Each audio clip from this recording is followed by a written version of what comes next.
السلام عليكم ورحمة الله وبركاته. اللهم صل وسلم وزد وبارك عليك يا حبيبي يا رسول الله.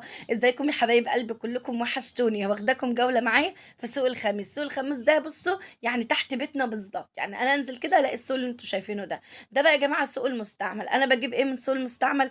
احمد ابني قال لي يا ماما تعالي كده نشوف جزمة كرة لواحد صاحبي. شاف الجزمة بتاعتي وكده فعجبته. فقلت له ده انا جايبها من السوق، ده بيبقى فيه حاجات مستورده وكده جايه من بره، فعشان كده الجزمه دي نضيفه. لان الجزمه بصراحه اللي جات لنا هديه فكبيره عليه شويه، فهو عينها يا جماعه. فالمهم يعني ايه، رحنا جبنا له واحده فعجبت صاحبه، فقال له هات لي يا احمد. فروحنا نشوف ما لقيناش وكده فرجعنا.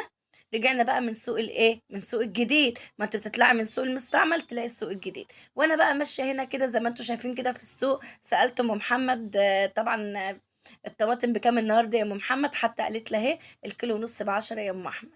قلت لها لا يعني ما شاء الله، يعني الواحد مش ملاحق عشرات. بس يلا يعني جيت عليك يا ام محمد. وبعدين لقيت العسل القمر اللي قاعد ده ربنا يرزقه يا رب، يوسع رزقه يا رب.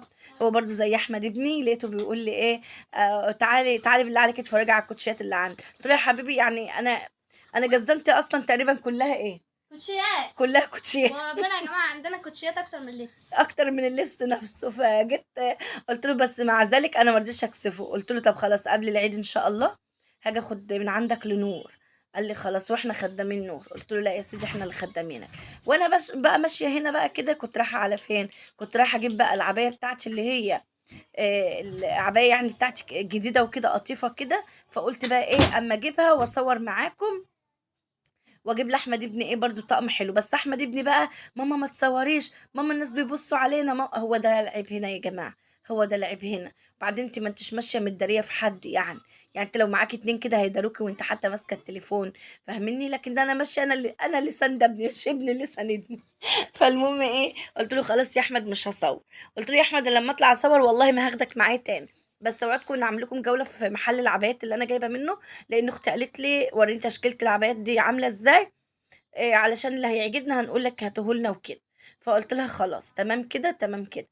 فالمهم يعني ايه ان شاء الله وعدكم باذن الله ان اروح اصور عنده. هو شاب محترم جدا وزي العسل، وكل اللبس اللي عنده جميل جدا. في فين يا شيري؟ في شبين الكوم، شارع سيدي خميس. في شبين الكوم شارع سيدي خميس. هصور عنده وهوريكم كل الموديلات اللي نازله عنده، تحفه بصراحه جميله.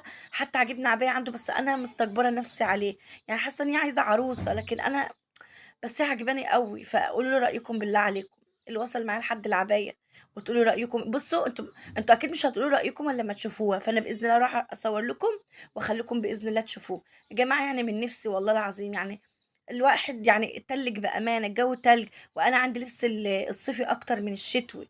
ربنا يبارك لها يا رب اللي كستني وجابت لي كل حاجة. ربنا يديها ويوسع عليها ويصلح حالها يا رب، اللهم امين.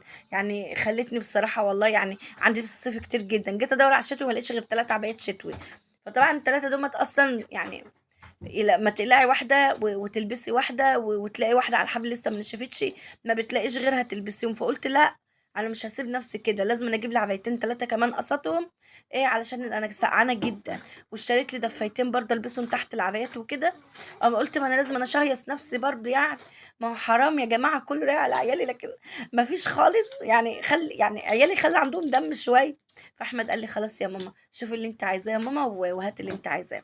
ربنا يبارك لك يا احمد يا رب، ويبارك لك يا نور. هاتي بوس حبيبه قلب ماما. انت عارفه تيتا بسمه من فلسطين بتسلم عليك، وكل ما بتسمعك معايا تقولي بصي لي ايه. نو. انا بقى ببوسك عشان تيتا بسمه من فلسطين. خلاص لا ازيك يا تيتا بسمه. وخالته من فلسطين وخالته ريم من قربوا فلسطين. من بعض. قريبين امال ايه، من دوله واحده. احنا كلنا اصلا اخوات في الله يا نور، كلنا اخوات في الله. بتعملي ايه بقى يا شيري؟ كان طبعا ابويا جاي بيزورني. فراخ. كان ابويا كانت طعمها حلو يا نور اه. يوم ما كان جده عندنا. آه طعمها جميل قوي المهم طلعت بقى يا جماعة كيس فراخ حلو كده. وجيت طلعت بطاطس كده وقلت ايه اتبل الفراخ كده. تبلتها في ايه يا بنتي يا شيرين؟ في فصين توم وبصلايه كبيره وحبه بهارات وفلفل اسود وشويه كمون وشويه ملح وعصره ليمون. وسبتهم كده على جنب. وقلت بقى على ما اقطع البتاع ده هو اسمها البطاطس، واضرب الطماطم في الخلاط يعني، وايه واروق الدنيا كده حواليا، تكون اتنقعت الفراخ ساعة ساعة ونص. اقوم بقى ايه حطها في صينية البطاطس زي ما انتوا شايفين كده. فاللي وصل معايا لحد هنا ولحد صينية البطاطس الجميلة اللي انتوا هتشوفوها دلوقتي. بالله عليكم حطوا لايك واشتركوا في القناه، وقولوا كده احنا بنساعد اختنا في الله شيرين او ام احمد. بنساعد اختنا في الله شيرين او ام احمد. طبعا الناس كلها اللي شافت فيديو على معكم شيرين واسامه وقالوا لي شيرين فين الصوت في نص الفيديو، انا بعتذر لكم جدا جدا جدا. انا بعتذر لكم من كل قلبي وبقول لكم والله يا جماعه حقكم عليا. انا ما اعرفش ان التليفون هيعملها فيا.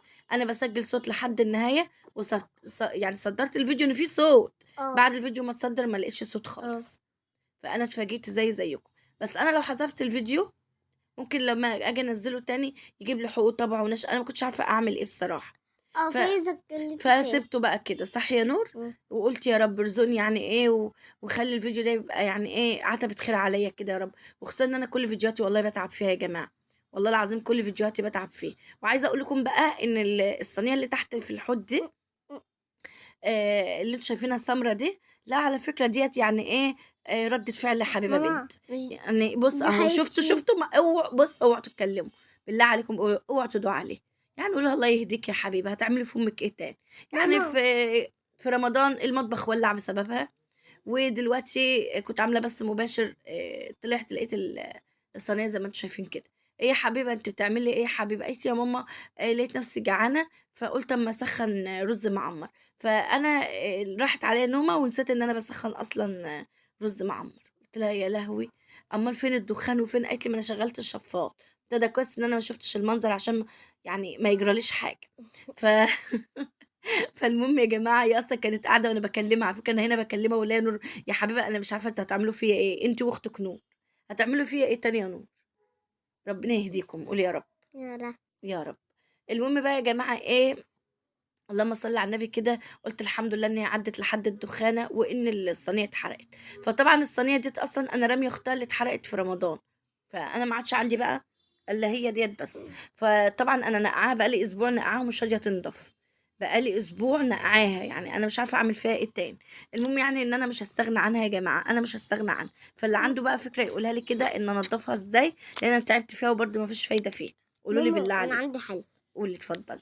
بص، اول حاجه تروحي السوبر ماركت بتاع حاجات كده. إمم. السوبر ماركت بتاع الحاجات دي يا جماعة. وكمان تقولي له عايزه بتاع بخاخه اللي بتنضف إمم. الحلات.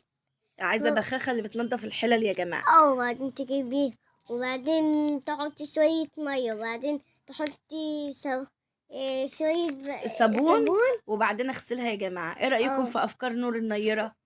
حلو. حلوة صح؟ مم. شُفتوا بقى عشان تعرفوا بس إن إحنا نتميّز عن الآخرين، نحن نتميّز عن الآخرين. كنت عايزة ود- أكلمكم في موضوع يا جماعة. البنات أو الشباب دلوقتي دايمًا بيشوفوا إن لمّا الأب والأم بينصحوهم إن دي جريمة، إن دي جريمة. إيه رأيكم معايا يا جماعة لو كده يعني إيه كل واحد يسمع التاني وكل واحد يحترم رأي التاني وكل واحد كده إيه يتقبّل رأي التاني. عارفين والله يا جماعة يعني الأهل دايمًا بيشوفوا يعني بعينيهم كل حاجة حلوة. يعني أنا كنت زمان حصل لي حاجات كده مواقف كنت أقول إيه، يا ريتني كنت سمعت كلام أهلي. يا ريتني كنت سمعت كلام يا ريتني، يا ريتني، يا ريتني. فأنا باقول لكم والله يا جماعة الأهل دايمًا بيشوفوا صح، والله دايمًا بيشوفوا صح. هتقولي لأ ده في أهل دايمًا أو أكتر الناس جنت على ولادها. انا اهلاويه. لأ إحنا مش بنتكلم في الأهلي والزمالك. في ناس جنت على ولادها. لا يا جماعة والله العظيم مش بتبقى قصدهم بس هي جات معاهم كده. دايمًا البنت أو الابن اقعدوا اسمعوا لأهاليكم وشوفوا من خبراتهم. على فكرة أكبر منِّك بيوم يعرف عنِّك بسنة. طب ما بالِك بقى إن مثلًا يعني أبوك وأمك دُولة عُمر ومَر عليهم كتير وشافوا أكتر. فطبعًا خبرتهم اللي هم اكتسبوها من كل الأيام دي عايزين يدّيها لكم، عايزين يدّيها لكم وعايزينكم ما تشوفوش اللي هم شافوه.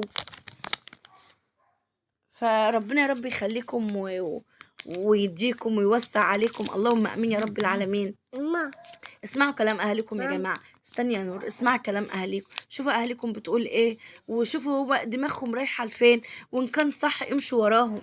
صدقوا والله اهلكم مش هيرموكم اهلكم عارفين اكتر منكم بكتير.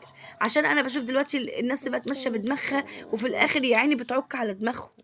والله العظيم بتعك على دماغهم. طب ليه ليه يا جماعة ليه لا أبوك ولا أمك عمرهم ما هيتمنوا لك حاجة وحشة لأنك أنت أغلى حد عندهم في الدنيا.